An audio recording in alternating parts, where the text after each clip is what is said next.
Crossing T's, dotting I's. Yeah, everybody's all geeky in right now. Yeah. They were grinning, so they were in at that point. Seahawks up 14-10. Now 4th and final. Dak and Amari Cooper playing a little pitch and catch here, MJD. Hey, listen, I don't understand why they didn't go back to this more and more. This is the dagger concept. You have a seam by the tight end, a flat route by number 2, and Amari Cooper on the deep end. They can't cover it. Zone. That's a bad defense for that. Like, get out of the zone. Down, allowed Zeke to do what he does. Zeke from 1 yard away pushes that one in. So Cowboys back in front by a 3 spot. Later in the 4th, Dak to Michael Gallup. I don't know if that's PI, but that's not even close. My play cousin KJ Wright called for pass interference. That was a great play. Play cousin. That's your god brother? Cousin. Exactly. Okay. First down, Dallas. Pete Carroll not feeling that one. Definitely PI. Beat him up. That one connect with Cole Beasley, but the laundry would come out, fellas. Pass interference on Justin Coleman. First down, Dallas. So Pete Carroll, once again, salty. 3 plays later. Stay outside. He tried, but you got to stay outside. Man. And that stiff arm. 17-yard Stay jump. outside. So don't even give him a chance to put the stiff arm out. Yeah, Dallas first down with under 4 minutes to go. Dak there you go, again. Dak. Crucial. 3rd and 14 on this play. Stretching out right Talk there. about finding ways to win games and be a big part of it. That was crucial. He did this twice. You know what's funny?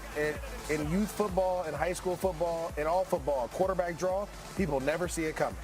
T-Birds represent Prescott. All fired up. Next play, Dak again making things happen. So just like that, the Cowboys and Jerry are feeling great about their current position. They have themselves a 10-point lead, but hold on. Anytime you have Russell Wilson on your team, you know you have a chance. And when he has time, he has a chance to get it to Tyler Lockett. Oh, my God. 53 yards, and don't look now. Seattle. We knew this was going to happen. Is in business. Of course. First down to 13. 4 plays later. Call the play.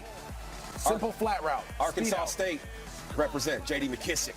7-yard touchdown, punching it in. One of their better receivers. You know, he is a receiver, but they put him as an RB because they gave him 21. Makes 0 sense to me. Chris Carson, give it to him, and what happens? You're going to get in. Yeah, looks good. Uh-oh. He'll have some of that. Uh-oh. So Yeah. Nope. Not sitting so well in that owner's box. Seahawks trim the lead to a 2 spot. Michael Dixon. I don't get this at all. What was the plan? Isn't there a big difference between 10 and 33, 34 yards? I don't know. I'm no mathematician, but that was not the box. same neighborhood. I'm Jason Garrett. I'm like, woo. Thank you, Wipe Pete. your brow right about now and keep things moving because that attempted drop kick, exactly what we called it, an attempt. Cowboys, they go on to get the win in this one, 24-22. Dak Prescott, 22 of 33, 226 yards, a touchdown, and an interception. But that miscue, not really a big deal because coming away with the victory, that is what matters for Jason Garrett and these Cowboys, and especially Dak Prescott. A lot of confidence for this young man right here, Willie. Absolutely. And a lot of people talk about Zeke Elliott, and yes, he's a big factor on this offense, but everybody who knows a little bit about football said coming into this game, it was going to come down to great quarterback play from Dak Prescott.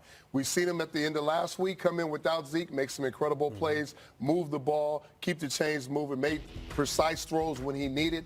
And in this game, one of the biggest games of the season, the biggest game of the season, when the pressure is on your arm and you needed to make critical plays, whether MJD, it's in the passing game or it's with your feet, he came and made those plays.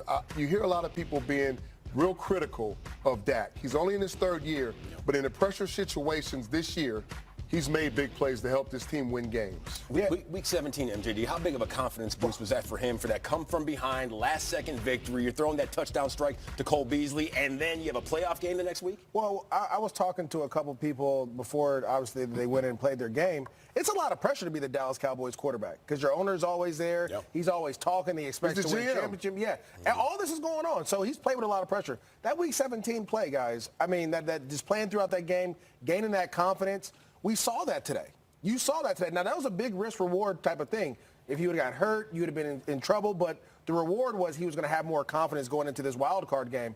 And you saw it in this game. You talked about, Willie, some big-time throws, the running the ball in crucial situations. Yeah, he made a timely interception throw. That wasn't his best throw, but the defense was able to bail him out, and he was able to get back in rhythm. And that's important. What about Zeke Elliott? You look at what Zeke Elliott did in this one. I mean, 26 carries for 137 yards. The passing game, that just sets up that run game and vice versa. Yeah, well, here, let me show you guys some things, man. I got a little XO for everybody to check it out. I see you cheesing. Oh, okay. Yeah, I always got you. Look, Zeke, I mean, first of all, just watch how they set this up. He steps left, comes back right, he follows his blockers. Now, you want to say a yard behind. But this is important because, look, they steal an edge, and then the acceleration to get through and stay on the sideline and finish the run. And you always want to do that. You got to finish the runs. Here, all right, we see there's 8 guys in the box. Oh, but there's what we say? No edge, no chance. And now I was here to say I was a little disappointed because as running backs, we want to take it to 70, the 80 yards. You had an opportunity here. Zeke is running. And that offensive line, those tight ends did a great job of sealing edges, and the receivers also allowing him to get going. But you know that in crucial situations, Zeke's going to touch the football. And coming in, you understand volume for him and touches, whether it's catching the ball or running the ball, you got to be able to stop him or limit him. Right. And going into this game, or especially in those crucial situations right there, when you know he's getting the football, seal the edge, be ready for the bounce out, tackle, everybody rally to the ball. We call it game tackle. And you got to be able to make those plays, and then understanding situational football, knowing he's getting the ball.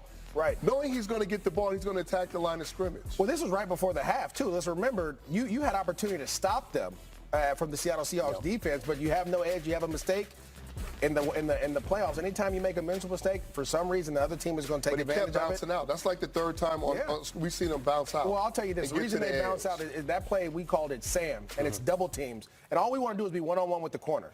Now, when you get one-on-one with the corner, you may run them over once, you may run them over twice. Then you start to use your toolbox to be able to stiff arm, bounce outside. That's the problem. That's what he was able to do. I'm not running cloud force where my corner is the force. I'm either going to have safety or a linebacker or a defensive end setting the edge. I want everything going back into the meat of the defense, the heart of the defense, where guys are pursuing and coming. I'm not giving you a soft edge with a smaller guy, which I know probably he can outrun and outmuscle to get to the edge. I'm not doing that. So in play calling, looking at it from a defensive perspective, I'm changing things. I'm going to force the issue. I'm going to get guys on the outside.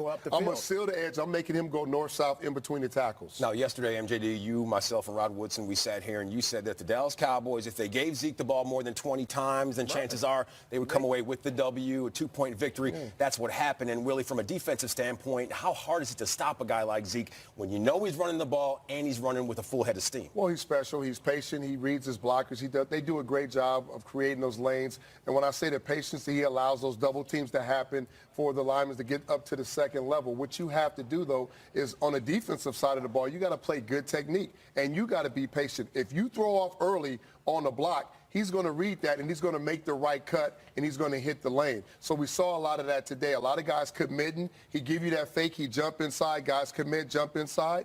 He bounces it out. He gets going. He's tough to bring down if you're a defensive back. And let's also remember that offensive line is healthier, too. And they were banged up coming down the stretch. And so now you get Ezekiel Elliott going with this offensive line. You got your left tackle back, your guard back. You have guys playing their natural positions. Now all of a sudden those two, those plays we're seeing guys pull outside. They're fresh. They can run. They had last week off.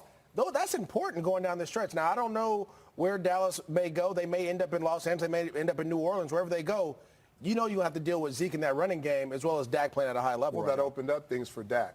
So if you can run the ball with Zeke, which everybody knows, I think if he's had over 30 touches in the game and over 140 scrimmage yards, whatever, I don't really pay too much into the stats. But they're undefeated. Right. That means a lot. That means that's something you need to continue to do as a team and understand that opens up other things for not only Dak pulling the ball and running like we've seen today, and it opens up things for guys down the field for Amari Cooper. Cooper didn't open up things for Zeke. Zeke opened up things for the receivers. There you have it. So 26 carries for Ezekiel Elliott, resulting in a 2-point Dallas Cowboys win. They are now moving on to the divisional round, and they're looking to ride that wave of momentum. Speaking of momentum, Andrew Luck had plenty of it as soon as the Colts jumped off the bus. Maybe had a little something to do with the mask.